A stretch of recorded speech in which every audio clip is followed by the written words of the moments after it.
Assalamu alaikum students. Next point is 4.4 globalization. That is from lesson number 4 sociology. The process of globalization in Indian context received in the impetus in 1991 when Dr. Manmohan Singh, then the finance minister of India, put into effect of new economic policy. Doctor Manmohan Singh जब अर्थ मंत्री थे, जब उन्होंने ये नई एक योजना सामने लाई 1991 में भारत में जागतिकीकरण जिसको कहा जाता है, चलन जिसको एलपीजी कहा जाता है। It was the popularly called as LPG policy. इसको एलपीजी पॉलिसी कहा जाता है। Liberalisation, privatisation and globalisation.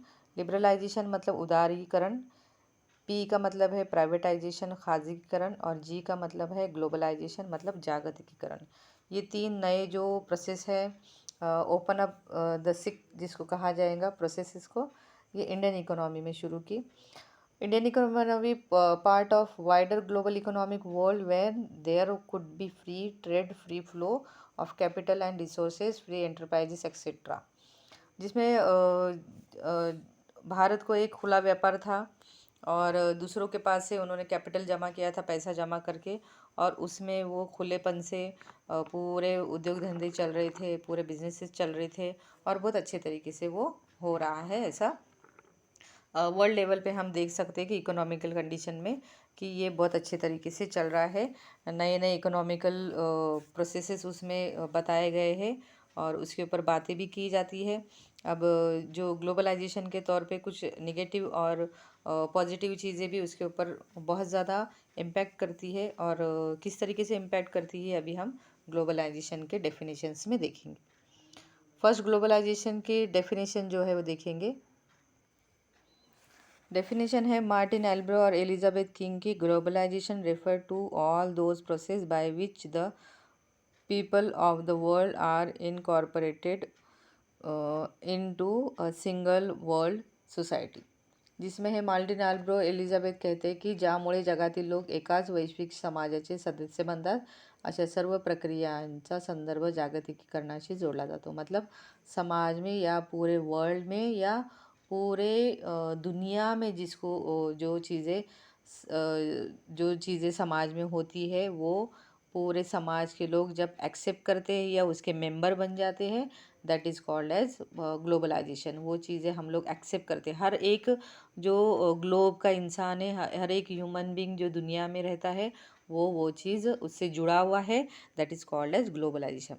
अब एंथनी गिडेंस की डेफिनेशन है जिसमें कहा है उसने globalisation can be define as the intensification of worldwide social relation which link distant localities in such a way that local happening are shaped by event occurring many miles away and vice versa।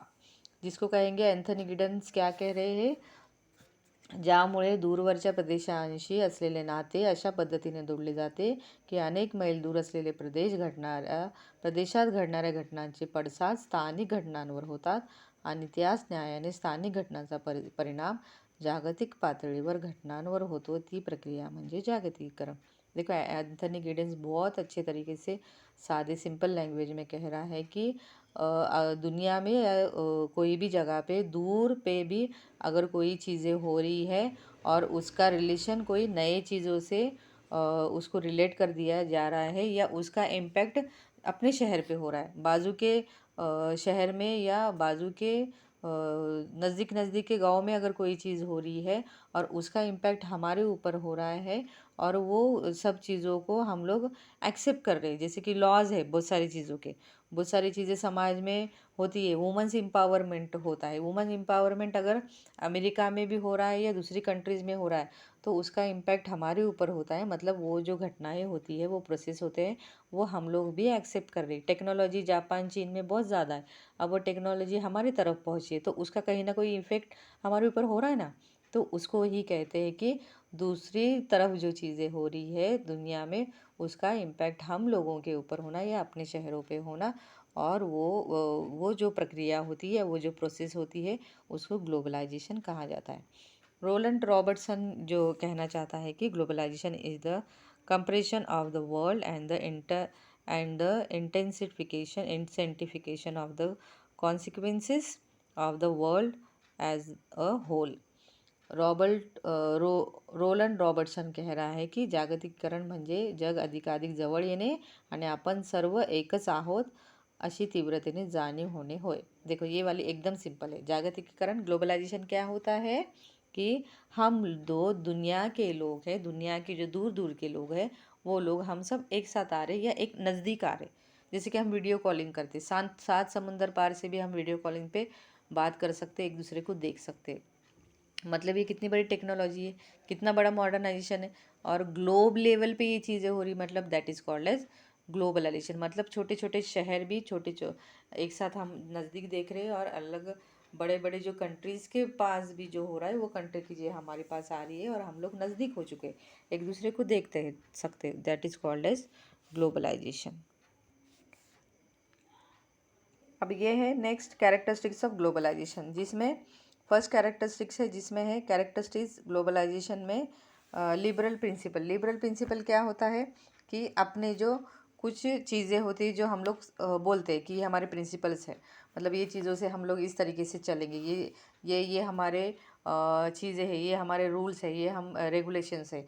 उस तरीके से जागतिकीकरण जब होता है, globalisation जब होता है, उसमें एक प्रोसेस होता है और वो प्रोसेस के बीच में हम लोग बीच बीच में अपनी चीज़ें नहीं डाल सकते या उसमें जाने के लिए हम भी उसका एक पॉइंट बन जाते हैं. जैसे कि ग्लोबलाइजेशन का प्रोसेस होने के लिए हम भी एक बहुत बड़ा उसमें का हिस्सा है और वो प्रोसेस होते जाता है. जैसे कि ग्लोबलाइजेशन में इकोनॉमिकल जो सिस्टम है बहुत ज़्यादा तरीके से चल रहा है.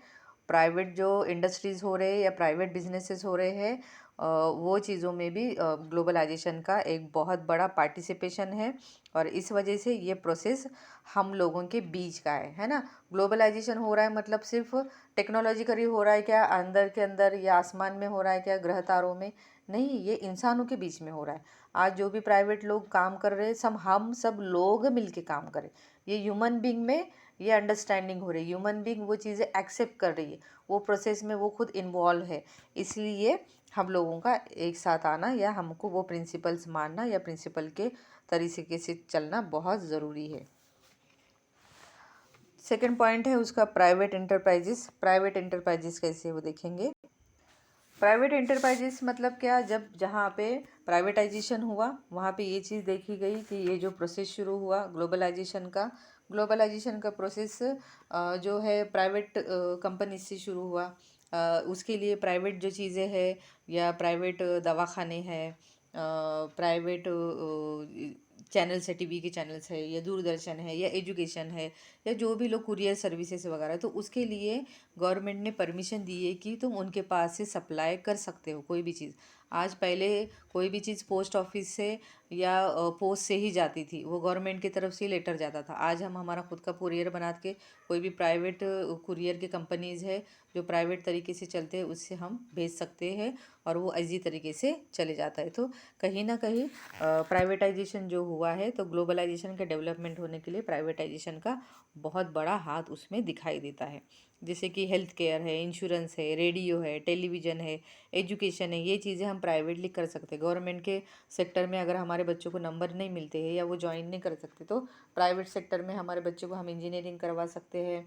हर एक कोर्स हम प्राइवेट जगह पे कर सकते हैं. तो ये प्राइवेट एंटरप्राइजेस इसको इसलिए कहा गया है, ये एक कैरेक्टरिस्टिक्स है. उसके बाद है नेक्स्ट पॉइंट है प्रॉफिट मोटिव. इससे हमको प्रॉफिट मिलता है. सबका उद्देश्य एक ही है कि कहीं ना कहीं यहाँ पे जो ग्लोबलाइजेशन हो रहा है उसमें कंपटीशन हमको बहुत ज़्यादा दिख रही है ना. अभी सिर्फ मोबाइल का एग्जांपल लो आप. मोबाइल में भी हर एक कंपनी का मोबाइल अपनी नई नई चीज़ें उसमें इनोवेट कर रहा है, उसमें डेवलपमेंट कर रहा है और ज़्यादा से ज़्यादा पैसा या ज़्यादा से ज़्यादा प्रॉफिट लेने की कोशिश कर रहा है. जैसे कि बिजनेस कंपनीज़ है, कुरियर कंपनीज़ है, प्राइवेट एजुकेशन कंपनीज़ है, इंस्टीट्यूशंस है, फिर प्राइवेट दवाखाने हैं, प्राइवेट टीवी चैनल्स है. तो आज लोग देखोगे हम लोग कि टीवी पे पहले सिर्फ दूरदर्शन का एक ही चैनल चलता था या सिर्फ आकाशवाणी चलता था रेडियो पे. आजकल रेडियो पे भी अपने अपने चैनल्स लोगों ने नए नए शुरू किए हैं. टीवी पे नए नए चैनल शुरू हुए हैं.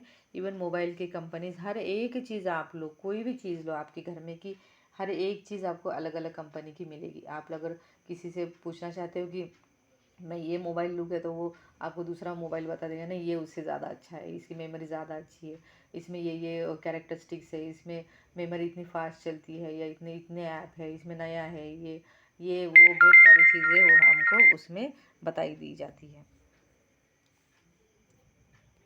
अब उसमें नेक्स्ट पार्ट है, नेक्स्ट टॉपिक है, नेक्स्ट पार्ट आपको ग्लोबलाइजेशन में बता दिया जाएगा कि प्रॉफिट मूवी के बाद मार्केटिंग है। मार्केटिंग में क्या है, ग्लोबलाइजेशन में lead to increase of production, this is in turn has lead to large scale marketization. For example, if one goes to a large shopping mart, you will find rows and products of a wide variety. Large scale market have provided people with option to choose from. It has indeed resulted in the increased consumerism and thus made us more materialistic. Materialist कैसे हो रहे हैं हम लोग, marketing आप सब कोई जानते हो। ग्लोबलाइजेशन में ग्लोबल के लिए डेवलपमेंट करने के लिए या कोई भी मार्केट में चीज़ प्रोडक्शन बढ़ाने के लिए मार्केटिंग करना बहुत ज़रूरी होती है। आप लोग देखे होंगे, फॉर एग्जांपल के तौर पे एक बड़ा सा मॉल होता है, जो मॉल में हर एक कंपनी की चीज़ लगी हुई रहती है, जो वहाँ पे उनका क्या हो रहा है, मार्केटिंग ही होता है, जहाँ पे लोग लाइन लगा लेते हैं वो चीज़ ख़रीदने के लिए। हर एक कंपनी के, हमको ये कंपनी का आटा चाहिए, हमको ये कंपनी का मोबाइल चाहिए, हमको ये प्राइवेट इंस्टीट्यूशन के बुक्स चाहिए, या हमारे को जो भी चीज़ मालूम है, जो कंपनी का नाम मालूम है, इलेक्ट्रॉनिक की चीज़ें, सोनी का टीवी है, फिलिप्स का टीवी है, या फ्रिज है, वॉशिंग मशीन है, तो हम लोग जो ब्रांडेड कंपनीज़ है उसका ही उपयोग करते हैं। और ग्लोबलाइजेशन करने के लिए मार्केटिंग एक बहुत बड़ा पार्ट बताया गया है कि मार्केटिंग जो है, मार्केटिंग वजह से समाज में ग्लोबलाइजेशन बहुत ज़्यादा डेवलप हो रहा है। फिफ्थ पॉइंट है इंटरडिपेंडेंस, ये एक दूसरे से रिलेटेड है ना। जब दुनिया में ग्लोबलाइजेशन जब होता है तो ग्लोबल इकोनॉमी, ये टर्म जो है उससे इफ़ेक्ट होता है। ग्लोबल इकोनॉमी जब बढ़ती है तो उसका डेवलपमेंट होने के बाद उसका फ़ायदा हमको ही होता है ना। उस तरीके से ये जो ग्लोबल इकोनॉमी है ये एक दूसरे से रिलेटेड है।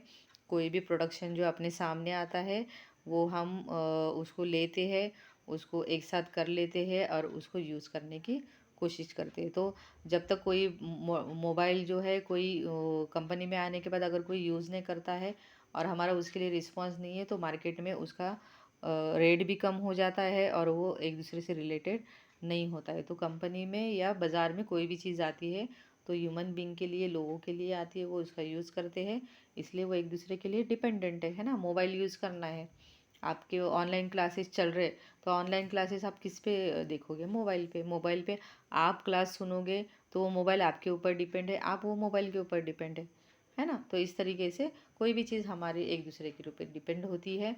जब तक जैसे कि हम अभी ऑनलाइन पढ़ा रहे हैं, बच्चे उसको देख रहे नहीं देख रहे, हम वन साइडली पढ़ा रहे, लेकिन हम जब कॉलेज में आते हैं, ऑफलाइन पढ़ाते हैं, तो बच्चे होने के बाद अपने आप टीचर्स भी आते हैं। बच्चों के बगैर टीचर्स नहीं पढ़ा सकते, और टीचर्स के बच्चों के बगैर टीचर पढ़ा ही नहीं सकते, और अगर टीचर्स नहीं है तो बच्चे नहीं पढ़ सकते। तो इस तरीके से हम जैसे एक दूसरे के लिए डिपेंड होते हैं, वैसे ही ग्लोबलाइजेशन में ये चीज़ें सब एक दूसरे के ऊपर डिपेंड होती है। नेक्स्ट पॉइंट है नॉलेज डिस्ट्रीब्यूशन। ग्लोबलाइजेशन एक ऐसा कैरेक्टरिस्टिक्स है, ऐसा रिसोर्स है जिससे लोगों के पास बहुत सारी चीज़ें पहुंच चुकी है। टेक्नोलॉजी लोगों को पता चल गई है, इंपोर्ट एक्सपोर्ट सिस्टम लोगों को पता चल रहा है। इवन लोग पॉलिटिकल चीज़ें करने के लिए भी या जियोग्राफिकल चीज़ें भी करनी है, तो वो ग्लोबलाइजेशन उसमें मिल गया है। एक जियोग्राफिकल बॉर्डर्स भी बन चुके हैं। एक जो कॉन्सेप्ट है, सीमा के पार भी जाने के बाद देश में जो लोग हैं वो अपना जो हुनर है, आप आपके दुनिया के बाहर भी वो बता सकते हो, है ना। आप यहाँ घर बैठे बैठे अपना हुनर उनके पास तक पहुँचा सकते हो। आपके पास बहुत बड़ा मीडिया कंप्यूटर या मोबाइल है। तो ये चीज़ें ग्लोबलाइजेशन की वजह से, टेक्नोलॉजी की वजह से हमारे पास आई है। तो हम लोग चीज़ें मोबाइल का यूज़ करके अपना आर्ट दूसरी जगह पहुँचाना है या दूसरी तरफ बताना है, that is called as globalisation, globe में वो चीज़ फैल रही है। हम एक जगह से दूसरी जगह या तीसरी जगह कोई भी चीज़ें करने के लिए हमारे पास सोर्सेस है, और ये सोर्सेस जब बढ़ जाते हैं, जैसे कि अमेरिका, इंग्लैंड, कनाडा के जैसे देशों में कंपनीज में काम करने के लिए बीपीओ एज अ बोल के आपको भारत में से लेके लेके जाया जाता है, या काम करने के लिए उनको रिसोर्स मिल जाता है। आपको शायद मालूम होगा या नहीं मालूम होगा, लेकिन बाहर की कंपनीज में सबसे ज़्यादा कंप्यूटर ऑपरेटर्स अपने अम, भारत में से ही लेके जाते हैं। तो इस तरीके से ग्लोबलाइजेशन एक दूसरे के ऊपर डिपेंड होता है, उसमें मार्केटिंग होती है, उसमें मोटिवेशन होता है, उससे हमको बहुत ज़्यादा प्रॉफिट होता है। इस वजह से ग्लोबलाइजेशन हमारे बीच में अब एक फेवरेट चीज़ हो चुकी है, जैसा कि मॉडर्नाइजेशन है।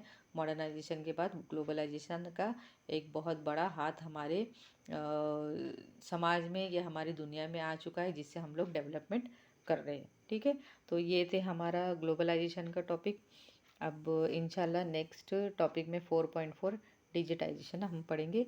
ये क्लास यहीं पे ख़त्म करते हैं। Thank you very much.